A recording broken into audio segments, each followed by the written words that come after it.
पीएमजीएफ और कृषि क्षेत्र में प्रोडक्टिविटी की दृष्टि से निजी क्षेत्र की क्या सहभागिता हो सकती है। विभिन्न क्षेत्रों के आप सभी प्रतिनिधियों का स्वागत करता हूं कि आज आप उत्तर प्रदेश में आए हैं और इस क्षेत्र में जो कार्य चल रहे हैं उसको आपने देखा भी है, उसको जानने का प्रयास भी किया है। एक छोटा सा उदाहरण मैं आपको दूंगा।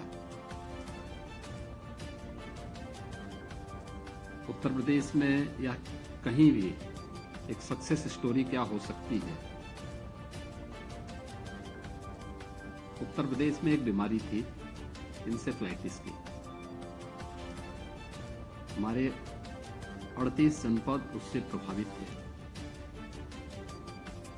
प्रतिवर्ष 1500 से लेकर 2000 तक बच्चे उस बीमारी से मरते थे। 1 से 15 वर्ष तक के बच्चे उसके शिकार होते थे और 40 वर्ष में 50,000 से अधिक मौतें थी।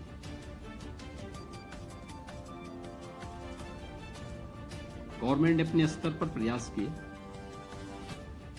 बहुत सारे अभियान चले। 2017 में जब मैं आया था तो मैंने इस बीमारी को पूरी तरह समाप्त करने के लिए शासन स्तर पर अंतर विभागीय एक टीम भी बनाई और इसमें हम लोगों ने WHO, BMGF, यूनिसेफ और अन्य संस्थाओं को भी इसके साथ जोड़ा।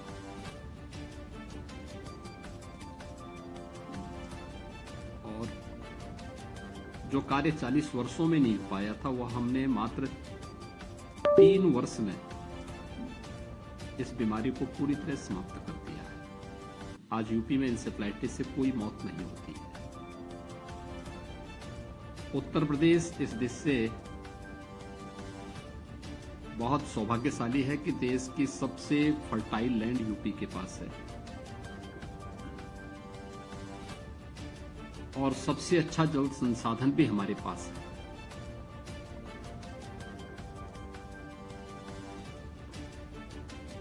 हमारे पास इस क्षेत्र में बहुत आगे बढ़ने की संभावनाएं हैं, लेकिन एक यहां पे उत्तर प्रदेश के अंदर केंद्र और राज्य शासन के स्तर पर किसानों को प्रोत्साहित करने के लिए शासन स्तर पर प्रयास हो रहे हैं। 75 डिस्ट्रिक्ट हमारे पास हैं, लेकिन 89 हमारे पास कृषि विज्ञान केंद्र हैं। 6 एग्रीकल्चर यूनिवर्सिटीज भी यहाँ पे काम कर रही हैं।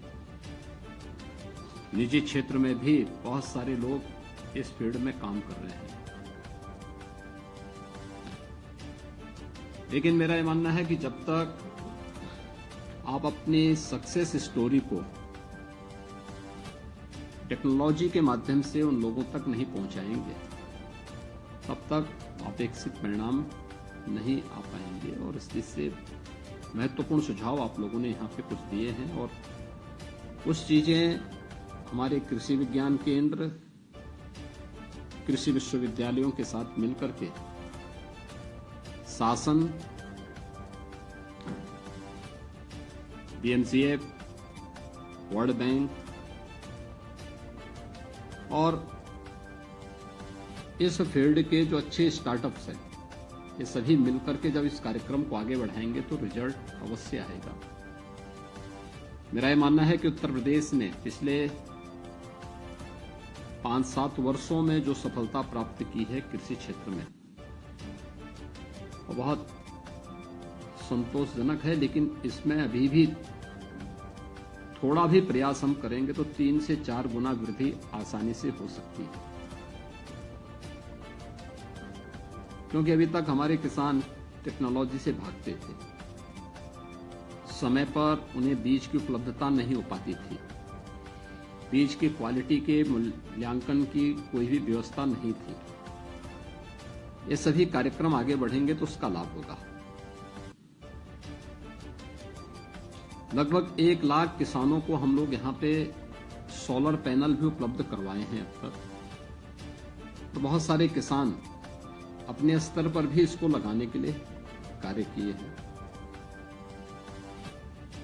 उत्तर प्रदेश देश के उन राज्यों में है जो अपने किसानों को सर्वाधिक बिजली उपलब्ध करवाता है इरिगेशन के लिए भी।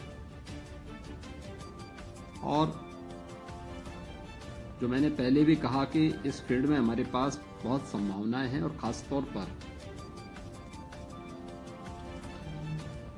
टेक्नोलॉजी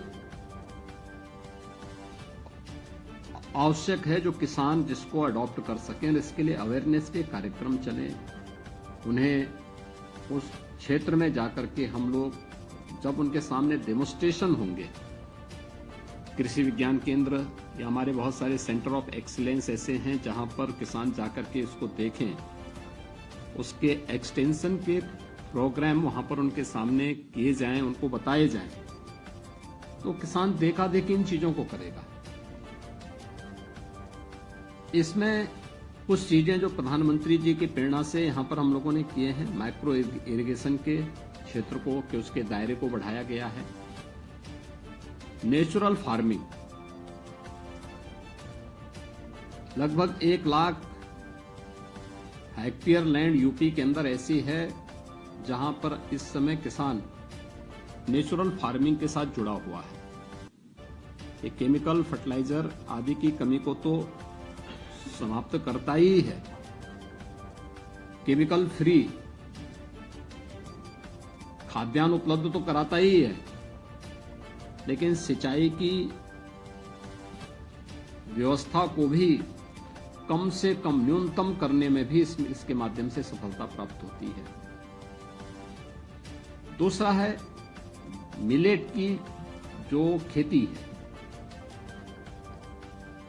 कम से कम पानी में अच्छा उत्पादन ये देता है। और आज आपने देखा होगा कि 2023-24 का वर्ष तो मिलेट वर्ष ही घोषित किया गया था, तो स्वाभाविक रूप से इसके दायरे में भी यहां वृद्धि हुई है। टेक्नोलॉजी का उपयोग करके, नेचुरल फार्मिंग को बढ़ावा दे करके, और किसान इसमें रुचि ले रहा है। जहां पे किसान इसको देखा है, जहां किसान ने उसके डेमोस्ट्रेशन को देखा है,